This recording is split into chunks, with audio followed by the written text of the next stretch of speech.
আল্লাহ পাক রব্বুল আলামিন হযরতে মূসা আলাইহিস সালাতু ওয়াস সালামকে কেমন ভাবে লালন পালন করলেন। পয়গম্বর মূসা আলাইহিস সালাতু ওয়াস সালামের জন্ম হয়ে গেল। পয়গম্বর মূসা আলাইহিস সালাতু ওয়াস সালামের যখন জন্মগ্রহণ করার পরে দুনিয়াতে ভূমিষ্ঠ হওয়ার পরে মূসা আলাইহিস সালাতু ওয়াস সালামের আম্মা আর তার বোন তার পাশে ছিল। দেখলেন পুত্র সন্তান জন্মগ্রহণ করেছেন। তৎকালীন সময় ফেরাউনের আদেশ, কোন পুত্র সন্তান যদি জন্মগ্রহণ করে তাকে হত্যা করা হবে। একজন মায়ের মন কেমন করে সন্তানকে হত্যা করে ফেলে।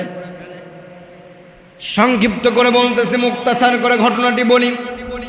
কাঠের একটি বাস্কের ভেতর করে হযরত মূসা আলাইহিস সালাতু ওয়াস সালামকে তার মা নদীর এক পাশে করে ভাসায়া দিলেন কাঠের বাস্কে। কাঠের বাস্কটা ভাসতে ভাসতে চলে গেলেন ফেরাউনের বাড়ির এক নদীর কিনারায় চলে গেলেন। হযরত আসিয়া আলাইহিস সালাতু ওয়াস সালাম দেখলেন একটা সুন্দর কাঠের বাস্ক ভাসতে ভাসতে আসে। আসিয়া আলাইহিস সালাতু ওয়াস সালাম মনের ভিতরে আবেগ জাগলো, এই কাঠের বাস্ক এমন ঝকমক এমন ঝলমলে কেন করে, আমি দেখতে চাই। আসিয়া আলাইহিস সালাতু ওয়াস সালাম কাঠের বাস্কটা নিয়ে আসলেন। কাঠের বাস্কটা ওপেন করার পরে সঙ্গে সঙ্গে যখন ওপেন করলেন দেখেন চাঁদের চাইতে উজ্জ্বল ঝকমকে চেহারা, সুন্দর চেহারা। ছোট্ট একটি ফুটফুটে সন্তান যেন ফেল ফেল করে তার মুখের দিকে তাকায় কি যেন বলতে চায়।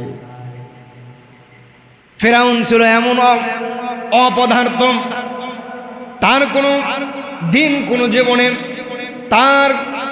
তার থেকে কোনো সন্তান জন্ম লাভ করতে পারত না। অর্থাৎ যাকে বলা হয় পুরুষত্বহীন, একেবারে তার থেকে কোনো সন্তান জন্ম লাভ করতো না। হযরত আসিয়া আলাইহিস সালাতু ওয়াস সালাম ফেরাউনকে ডেকে ডেকে বলল, ফেরাউন রে, তুমি তো কোনো সন্তান জন্ম দেওয়ার যোগ্য নয়। এই ছোট্ট একটি সন্তানকে আমি লালন পালন করতে চাই। এবার ফেরাউন বলল, আসিয়া রে, তুমি লালন পালন করতে চাও, আমার কোনো বাধা নেই, লালন পালন করো। বাস্ক থেকে আগে সন্তানকে তুমি তোলো। বাস্কের ভেতর থেকে সন্তানকে যখন কোলে নিলেন দেখেন পুরুষ সন্তান, পুত্র সন্তান। ফেরাউন বলল, এই তো হলো আমার চির দুশমন শত্রু, একে লালন পালন করা যাবে না, একে হত্যা করতে হবে। এবার আসিয়া ধমক দিয়ে বলে, ফেরাউন রে, কেমন তুমি? জীবনে তো বাবা হওয়া পারবে না, জীবনে তুমি বাবা ডাক শুনতে পারবে না। এই ছোট্ট সন্তান তোমাকে কি কখনো হত্যা করতে পারে? এই ছোট্ট সন্তান তোমাকে কি হত্যা করতে পারে? ফেরাউন, তুমি তো অনেক ক্ষমতার অধিকারী, এই ছোট্ট সন্তান তোমাকে কোনোদিন হত্যা করতে পারবে না। শুরু থেকে দেখেন ফেরাউনের উপর গজব কেমন করে শুরু হয়েছে। এবার মূসা আলাইহিস সালাতু ওয়াস সালাম ফেরাউনের বাড়িতে লালিত পালিত হয়। মা হইলেন আসিয়া, বাবা হইল ফেরাউন। এবার আসিয়া মা হয়েছেন, ছোট্ট সন্তান দেখে কারো দুধ পান করে না, বারবার এর দুধ পান করার জন্য বারবার বিভিন্ন মায়েদেরকে ডাকা হয়, দেখে কারো মুখের দুধ পান করে না। এবার মূসা আলাইহিস সালাতু ওয়াস সালামের বোন চলে আসলেন ফেরাউনের দরবারে। কাঠগড়ায় দাঁড়িয়ে ফেরাউনকে বলতেছেন, আমার কাছে একজন মায়ের খবর আছে, যে মায়ের স্তনে যে কোনো সন্তান মুখ দিলে সঙ্গে সঙ্গে ওই মায়ের স্তনের দুধটা সেই সন্তানটা পান করে। এদিক সন্তান মূসা আলাইহিস সালাতু ওয়াস সালাম শিশু সন্তান বারবার কান্না করতেছে দুধ পান করার জন্য। ফেরাউন বলল, ঠিক আছে, সেই মাকে হাজির করা হোক। সেই মাকে হাজির করা হলো। ফেরাউন এবার চেক করার জন্য ছোট্ট কোলের শিশু মূসা আলাইহিস সালাতু ওয়াস সালামকে তার মায়ের কোলে দিলেন। কেমন আমার রবের লীলা খেলা! মায়ের কোলে যাওয়ার সঙ্গে সঙ্গে সন্তানের কান্না বন্ধ হয়ে গেছে। মায়ের কোলে যাওয়ার সঙ্গে সঙ্গে সন্তানের কান্না বন্ধ হয়ে গেল। সন্তান দেখে আর কান্না করে না। সন্তানকে এবার দুধ পান করালেন। সন্তান ফেল ফেল করা হাসে, সুন্দর চেহারার অধিকারী, পয়গম্বর মুসা আলাইহিস সালাতু ওয়াস সালাম। এবার মুসা আলাইহিস সালাতু ওয়াস সালামের নিজের যে আম্মা, তাকে তৎকালীন সময় টাকা পয়সা দিয়ে ফেরাউন তার বাড়িতে রাখলেন, খাবার দিলেন, ভরণ পোষণের সব দায়িত্ব নিলেন। নিজের মায়ের দুধ নিজেই তিনি পান করলেন। ফেরাউন একটু বুঝতে পারল না। দিন দিন মুসা আলাইহিস সালাতু ওয়াস সালাম বড় হতে লাগলেন। একদিন হঠাৎ করে দোলনার শিশু মুসা আলাইহিস সালাতু ওয়াস সালামের দোলনা ভেতরে রেখে ঘুমায়া দিয়ে আসিয়া বাইরে চলে গিয়েছিলেন। হঠাৎ করে দোলনা থেকে শিশু মুসা কান্না করে। যখন কান্না করতেছে, ফেরাউন কান্না থামানোর জন্য একবার কোলে নিয়েছিলেন। কোলের শিশু মুসা আলাইহিস সালাতু ওয়াস সালাম ফেরাউনকে এমন একটি থাপ্পড় দিয়েছিলেন, ফেরাউন সেই দিনও ভেবে নিয়েছিল এই হয়তোবা আমার চিরশত্রু।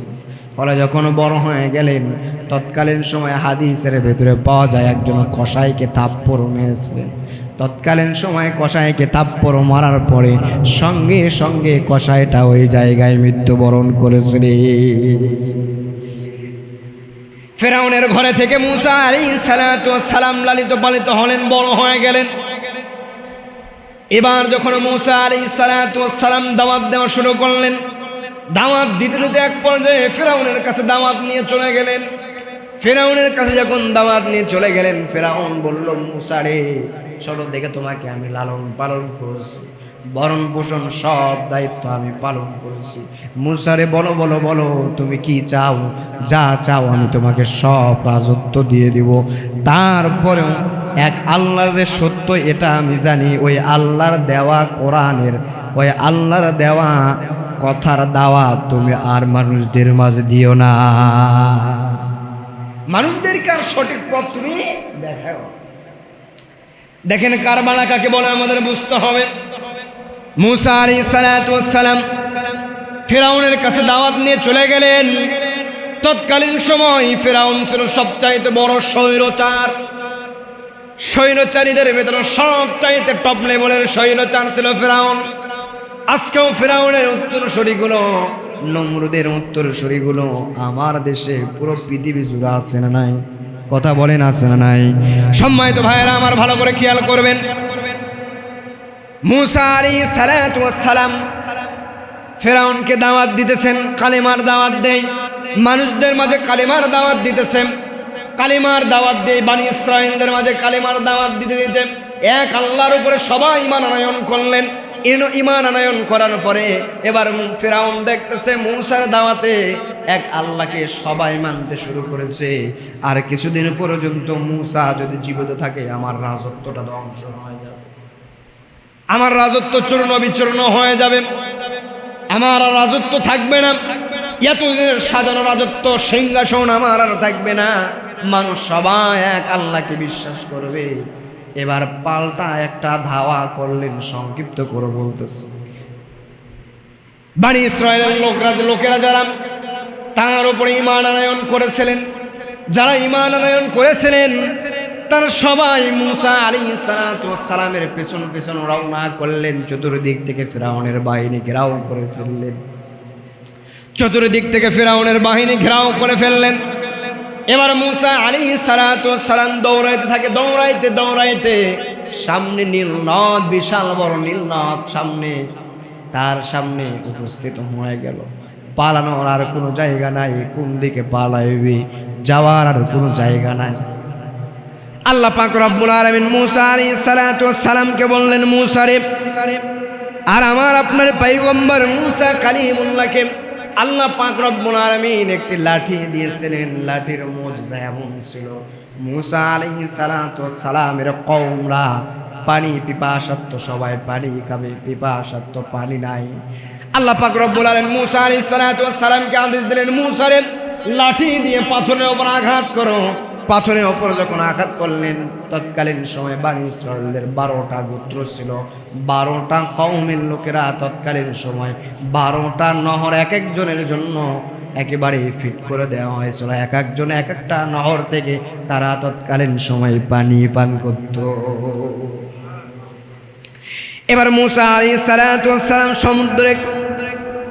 সামনে যখন চলে গেলেন, পালানোর কোনো জায়গা নাই, কোন দিকে যাবে? চতুর্দিক থেকে ফেরাউন বাহিনী ঘেরাও করে নিয়েছেন। আল্লাহ পাক রব্বুল আলামিন কোরআনুল কারীমের ভিতরে কত সুন্দর করে বলছেন, দেখেন, ফাআউহাইনা ইলা মূসা আন ইদরিব বিআসাকাল বাহর ফানফালাকা ফাকানা কুল্লু ফিরকিন কাত-তাউদিল আযীম।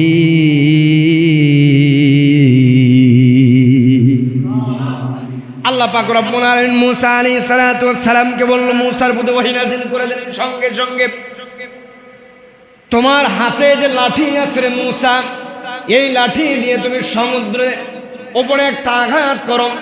এই লাঠি দিয়ে সমুদ্রের উপর আঘাত করার সঙ্গে সঙ্গে সমুদ্রের ডান দিকের পানি ডান দিকে চলে গেলেন, বাম দিকের পানি বাম দিকে চলে গেলেন। সমুদ্রের ভিতর থেকে বিশাল বড় একটি রাস্তা তৈরি হয়ে গেল। হাদিসের ব্যাখ্যায়, কোরআনের তাফসীরের ব্যাখ্যায় লেখা এসেছে, তৎকালীন সময়ে তারা 12টা জাতি ছিল, অর্থাৎ 12টা জাতির জন্য 12টা রাস্তা বের হয়ে গেল। 12টা রাস্তা যখন বের হয়ে গেল, সমস্ত জাতিদেরকে বলল, মূসা আলাইহিস সালাতু ওয়াস সালামের কওমদেরকে বলল, ও আমার কওমবাসীরা, যারা তোমরা ঈমান আনয়ন করেছো, তারা তোমরা কি করো, আমার পেছন পেছন চলে আসো। এবার মূসা আলাইহিস সালাতু ওয়াস সালাম যখন মাঝখানে চলে গেলেন, ফেরাউন চেয়ে চেয়ে দেখতেছে। ফেরাউনের শাগরিদরা বলে, ফেরাউনকে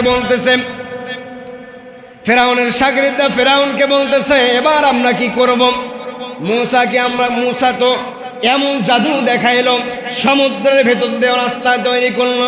ফেরাউন এবার তার স্বৈরচারীদেরকে ধমক দিয়ে বলে, এটা তো মূসা করে না, এই রাস্তাটা আমি করে দিয়েছি। সমুদ্রের ওই প্রান্তে যে তাদেরকে ধ্বংস করে আসবো, যাতে তাদের নাম নিশানা আর না থাকে। বলেন না নাউজুবিল্লাহ। আল্লাহর কেমন লীলা দেখেন। মূসা আলাইহিস সালাতু ওয়াস সালাম চলে গেলেন ওই পাশে। ফেরাউন সব দলবল নিয়ে, বাহিনী নিয়ে নীল নদের মাঝখানে মাঝ বরাবর যখন চলে গেলেন, মূসা আলাইহিস সালাতু ওয়াস সালাম তার কওমদেরকে নিয়ে উঠে চলে গিয়েছেন ওপারে। এবার আল্লাহ পাক রব্বুল আলামিন পানিকে আদেশ দিলেন, পানি রে, যেরকম তোমরা ছিলা সেই রকম হয়ে যাও। পানি তারা আদেশ পালন করলেন, ঠিক বরাবর যেরকম পানি ছিল সেরকম হয়ে গেল। পানির ভিতরে যেরকম করে যখন হাবুডাবু খাই, আল্লাহকে তখন ফেরাউন ডেকে ডেকে বলে, আনা রব্বুকুমুল আলা। ওগো আল্লাহ, আমি তো তোমার উপরে ঈমান আনয়ন করেছি, তুমি যে এক আল্লাহ এটা আমি বিশ্বাস করে নিয়েছি। এবার আল্লাহ বলে, ফেরাউন রে, জীবনে অনেক তুই কি পেয়েছিস, অনেক বাধা থেকে তোকে আমি মুক্ত করে দিয়েছি। আজকের বাধার জিন্দেগিটাই তোর জীবনের শেষটা দিন। তুই যদি বলিস এখন আনা রব্বুকুমুল আলা, আমি তোমার উপরে ঈমান এনেছি, এই কথাও মিথ্যা। এখান থেকে তোকে যদি মুক্ত করি, আবার তুই সমুদ্রের কিনারায় গিয়ে আমার সঙ্গে নাফরমানি করবি, কারণ আমি তোকে সৃষ্টি করেছি, তোর মনের খবর আমি জানি। ফেরাউনের যতগুলো বাহিনী ছিল, দলবল সবাইকে নিয়ে নীল নদের পানির ভিতরে আল্লাহ রাব্বুল আলামিন পানির ভিতরে চুবায়া চুবায়া মারলেন। আর পানির ভিতরে চুবায়া চুবায়া যে দিনটা মারলেন, আর মূসা আলাইহিস সালাতু ওয়াস সালাম যে দিনটা মুক্ত পেয়েছিলেন, সেই দিনটা ছিল মুহররম মাসের 10 তারিখ, অর্থাৎ তার জীবনী ছিল কারবালার একটি ঘটনা।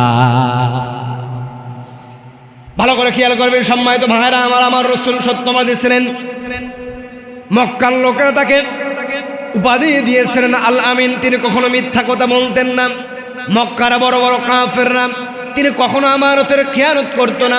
টাকা পয়সা, ধন সম্পদ ওই সময়ে যা ছিল আমার রাসূলের কাছে আমানত হিসেবে রেখে যেতেন। যেটা আমানত হিসেবে যেইভাবে রেখে যেতেন, মক্কার বড় বড় কাফেররাও বলেছে, মুহাম্মদের কাছে আমানতটা যেইভাবে রেখে যায়, ওই আমানতটা আমি ওইভাবেই আমার কাছে ফিরে পাই।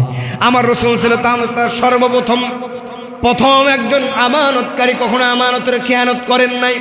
তারপর আমার নবী, বিশ্ব নবী জনাবে মুহাম্মদ রাসূলুল্লাহ সাল্লাল্লাহু আলাইহি ওয়াসাল্লাম শিবা আবু তালেবের ভিতরে 3.5 বছর জেল কেটেছেন। দর্শনকারী আমার রাসূল ছিলেন না, আমার রাসূল প্রেজিংকারী ছিলেন না, আমার রাসূল ছিলেন সত্যবাদী, আমার রাসূল ছিলেন ওমা আরসালনাকা ইল্লা রাহমাতান লিল আলামিন।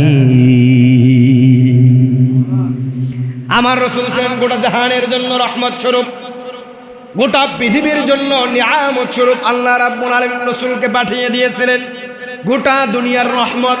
হিন্দুদের জন্য তিনি রহমত ছিলেন, খ্রিস্টানদের জন্য রহমতের নবী ছিলেন, বৌদ্ধদের জন্য রহমতের নবী ছিলেন, ইহুদিদের জন্য রহমতের নবী ছিলেন। যতগুলো শ্রেণী ছিল সবার জন্য আল্লাহ রাব্বুল আলামিন আমার আপনার রাসূলকে রহমতের নবী হিসেবে পাঠিয়ে দিয়েছিলেন। আমার রাসূল রহমতের নবী সত্যবাদী হওয়ার পরেও 3.5 বছর শিবে আবু তালেবের ভেতরে জেল খেটেছেন, মিথ্যা মামলায় জেল কেটেছেন। আমার রাসূলের জিন্দেগিটাও ছিল কারবালার একটা 3.5 বছর জীবনী, যেটা ছিল এটাও ছিল তার জীবনের একটি কারবালা। বর্তমান কারবালার কথা না বললেই নয়। আমার দেশে যারা হক্কানি আলেম, যেমন আমাদের কোরআনের পাখি আল্লামা দিলওয়ার হোসেন সাইদি, জালেমের জিন্দান খানার ভিতর থেকে 13টি বছর জেল খাটলেন। তারপরেও জালিমদের সামনে মাথা নত না করে দিনের পরে দিন, যুগের পরে যুগ 13 বছর জেল খেটেন শহীদ হয়ে বিদায় নিয়ে চলে গেলেন। আমি মনে করি আল্লামা সাইদের জীবনী 13 বছরের জেলের জীবনীটাও ছিল কারবালার জীবনী। কারণ হক্কানি আলেম যারা হবে সবাইকে কারবালার ময়দানে যেতে হবে, কারবালার শিকার সবাইকে হতে হবে। ভালো করে খেয়াল করবেন, মুসা আলাইহিস সালাতু ওয়াস সালাম, ফিরাউন তাকে বলেছিল গোটা বনি ইসরায়েলের রাজত্ব তোমাকে দিয়ে দিব, ওই আল্লাহর উপরে তুমি ঈমান আনয়ন করেছো, এটা ছেড়ে দাও, আমার দাসত্ব করো, আমার গোলামি করো। ঠিক তেমনি ভাবে নবীজি ওফাত হওয়ার 50 বছর পর আমার নবীজি যখন দুনিয়া থেকে বিদায় নিয়ে চলে গেলেন, দুনিয়ার জিন্দেগি ছেড়ে চলে গেছে। নবীজি 50 বছর পর তার প্রিয় নাতি আওলাদে রাসূল হুসাইন রাদিয়াল্লাহু তাআলা ইয়াজিদ বাহিনীর কাছে ধ্বংস হয়ে গেলেন, শহীদ হয়ে গেলেন। ইয়াজিদ বাহিনী বলেছিল, তুমি তো নবীর নাতি, আমাকে আমির বলে তুমি ঘোষণা দিয়ে দাও, শুধু আমাকে আমির বলে ঘোষণা দিবা, আর কিছু লাগবে না। কিন্তু বারবার ইরাক থেকে বারবার চিঠি আসে, হুসাইন রাদিয়াল্লাহু তাআলার কাছে বারবার চিঠি আসে। ইরাকের লোকেরা বারবার চিঠি লেখে। ইয়াজিদ হইল 1 নম্বরের স্বৈরচারী, নিজে ক্ষমতা দখল করতে চায়, নিজের আইন মানুষের মাঝে বাস্তবায়ন করতে চায়। তাকে আমরা আমির হিসেবে মানব না। আপনি আসেন একবার, বারবার ইরাক থেকে, ইরান থেকে বারবার, কুফা থেকে বারবার হুসাইন রাদিয়াল্লাহু তাআলার কাছে বারবার চিঠি আসতেছিল। নবীজি ওফাতের 50 বছর পর হুসাইনের কাছে বারবার চিঠি আসছে। নবীজি ওফাত হয়ে বিদায় নিয়ে চলে গেলেন। হযরত ওমর 4 বছর কমপক্ষে খিলাফতের দায়িত্ব পালন করলেন। ওমর রাদিয়াল্লাহু তাআলা বিদায় নিয়ে চলে গেলেন। ওসমান আলো, আলী আলম, আবু বকর আসলাম, সবাই বিদায় নিয়ে চলে গেলেন। হাদিসের ভেতরে পাওয়া যায় 30 বছর তাদের শাসন ছিল, তারা 30 বছর খেলাফতের দায়িত্ব পালন করেছিলেন। তারও পরে 50 বছর পরে, অর্থাৎ তারও 20 বছর পরে হুসাইন রাদিয়াল্লাহু তাআলা শহীদ হয়ে বিদায় নিয়ে চলে গেছে। ইয়াজিদ শুধু আমির বলে দাবি করেছিল যে আমাকে আমির বলে ঘোষণা দাও। সাহাবা আজমাইন না বলতেছে, এবার হুসাইন রাদিয়াল্লাহু তাআলা ডেকে ডেকে বলে, হুসাইন গো, আপনি যেমন মনে করতেছেন ওই ইরাকের কুফার মানুষের সুন্দর সুন্দর চিঠির লেখার ধরনটা সুন্দর হতে পারে গো, তারা কিন্তু মূলত এত সুন্দর না, তাদের মতো জাহিল আর বর্তমান সময়ে কেউ না। চলে গেলেন কুফায়, চলে গেলেন। বারবার চিঠি আসার পরে কুফায় গিয়ে ইবনু জিয়াদের নেতৃত্বে 6,000, 12,000, 14,000 সৈন্য, একের পর এক 70 জন সাহাবা, এর ভেতরে নারী পুরুষ শিশু ছিল, সবাই বিদায় নিয়ে চলে গেল। 70 জন সাহাবার উপরে সবাইকে একের পর এক ধ্বংস করলো। হাদিসের ভেতরে পাওয়া যায় হুসাইনের লাশ কমপক্ষে 70টা টুকরা করে ফেলেছিলেন। 70টা টুকরা করার ফলে ঘোড়ার এই লাশের টুকরাগুলো ঘোড়ার লাগাম দিয়ে খোঁচাইছেন। একের পর এক কত হাজার ঘোড়াগুলো এই লাশের উপর দিয়ে দৌড়দৌড়ি করেছিলেন, অর্থাৎ তার গোস্তের টুকরোটা মাটির সঙ্গে মিশে গিয়েছিল। তৎকালীন সময় ইবনু জিয়াদের হাতে একটা লাঠি ছিল, মুখের ভিতরে লাঠি নিয়ে এরকম করে সিংহাসনের সামনে করে গরদানটা এরকম করে উঁচু করে ধরে বারবার গরদানের সঙ্গে কি করেছেন, বেয়াদবি করেছেন। এই ইয়াজিদ যখন ক্ষমতায় আসে, এই ইয়াজিদ ক্ষমতায় আসার পরে সর্বপ্রথম লাঞ্ছনামূলক সর্বপ্রথম বেয়াদবি করেছিলেন তিনি কাবা ঘরের সাথে। এই ইয়াজিদ ক্ষমতায় আসার পরে হুসাইন রাদিয়াল্লাহু তাআলা আনহুকে শহীদ করার পরে ইয়াজিদ সর্বপ্রথম কাবা ঘরের গিলাফ একেবারে খুলে ছুঁড়ে নিক্ষেপ করে ফেলে দিলেন। কত কষ্টদায়ক একটি ঘটনা। ইয়াজিদ শুধু চেয়েছিলেন যে আমাকে আমির বলে ঘোষণা দিবে। হুসাইন রাদিয়াল্লাহু তাআলা এই জন্য আমির বলে তাকে ঘোষণা দেন নাই। কেন ঘোষণা দেন নাই? হুসাইন রাদিয়াল্লাহু তাআলা এই জন্য আমির বলে ঘোষণা দেয় নাই, কারণ এই জন্য দেয় নাই তিনি যখন আমির হয়ে যাবে নিজের মন গড়া যে আইনটা আছে এই আইনের বাস্তবায়ন করবে। অথচ পয়গম্বর আলাইহিস সালাতু ওয়াস সালাম তার নানা আমার আপনার নবী বিশ্ব নবী জনাবে মুহাম্মদুর রাসূলুল্লাহ সাল্লাল্লাহু আলাইহি ওয়াসাল্লামের রক্তের বিনিময়ে ইসলাম কায়েম হয়েছে, কোরআনের বিজয় হয়েছে। হুসাইন রাদিয়াল্লাহু তাআলা বলল আমার নানার রক্তের বিনিময়ে যেই কোরআন বিজয় হয়েছে, যেই ইসলাম বিজয় হয়েছে, প্রয়োজনে আমিও রক্ত ঝরাবো, প্রয়োজনে আমিও শহীদ হয়ে বিদায় নিয়ে চলে যাব। তারপরে আমার নানার রক্তের বিনিময়ে যে ইসলাম বিজয় হয়েছে, যে কোরআনের আইন বিজয় হয়েছে, এটা আমি ইয়াজিদের হাতে আমি তুলে দিব না। আমি ইয়াজিদের রাজতন্ত্র কখনোই কায়েম হতে দিব